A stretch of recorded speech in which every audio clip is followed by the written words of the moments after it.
নদীর ওপারে দিগন্তের কাছে আকাশ আর মাটির যেন কোনো গোপন সন্ধি। বুক ভরা বাতাসে দুলছে লক্ষ লক্ষ কাশফুল, যেন মাটির বুকে নেমে আসা এক ঝাঁক সাদা পালক।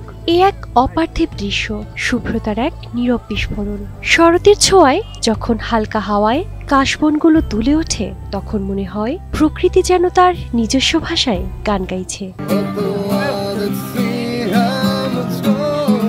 কাশবন কেবল ঋতুর রূপ নয়, এ এক নিঃশব্দ আহ্বান প্রকৃতির সঙ্গে, সময়ের সঙ্গে এবং নিজের সঙ্গে কিছুটা সময় কাটানোর।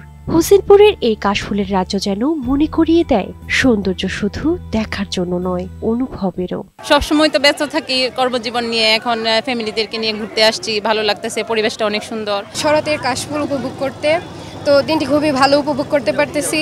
অনেক সুন্দর প্রাকৃতিক মনোরম পরিবেশ, আমার খুবই ভালো লেগেছে। এই সৌন্দর্য দেখতে প্রতিদিন বিকেলে ভিড় করছেন অসংখ্য মানুষ। দূর দূরান্ত থেকে পরিবার পরিজন নিয়ে ছুটে আসছেন কিশোরগঞ্জের এই চরাঞ্চলে। কাশবনের মাঝখানে দাঁড়িয়ে কেউ তুলছেন সেলফি, কেউ করছেন প্রিয়জনদের সঙ্গে ফটো সেশন।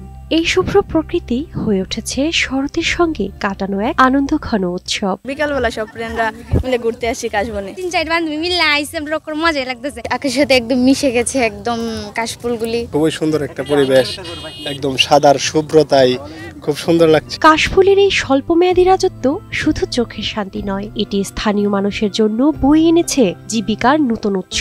চরাঞ্চলের ভ্যান চালক, ছোট চায়ের দোকান কিংবা স্থানীয় কিশোরদের ফটো গাইড হিসেবে কাজ, সবকিছুতেই এসেছে রোজগারের নতুন হাওয়া। শুধু প্রকৃতিই নয়, হাসি ফিরেছে মানুষের মুখেও। এই কাশফুল অনেক ক্ষেত্রে কাজে লাগে, এটিকে জ্বালানি হিসেবে যেমন ব্যবহার করা যায়, তেমনি যারা পান চাষী তারা পানির বরজে এই কাশফুলকে ব্যবহার করে থাকেন। সূর্য যখন পশ্চিমে হেলে পড়ে কাশবনের উপর গোধূলির আলো ছড়িয়ে, তখন তৈরি হয় এক অদ্ভুত মায়া। লালচে আকাশের নিচে দাঁড়িয়ে কাশফুলেরা তখন যেন হয়ে ওঠে জোনাকির ছাক। সেই মুহূর্তে প্রকৃতি বলে দেয় সৌন্দর্য চিরন্তন নয়, বরং ক্ষণিকের জন্যই তার মাধুর্য সবচেয়ে গভীর। শারমিন রিমি, বৈশাখী সংবাদ।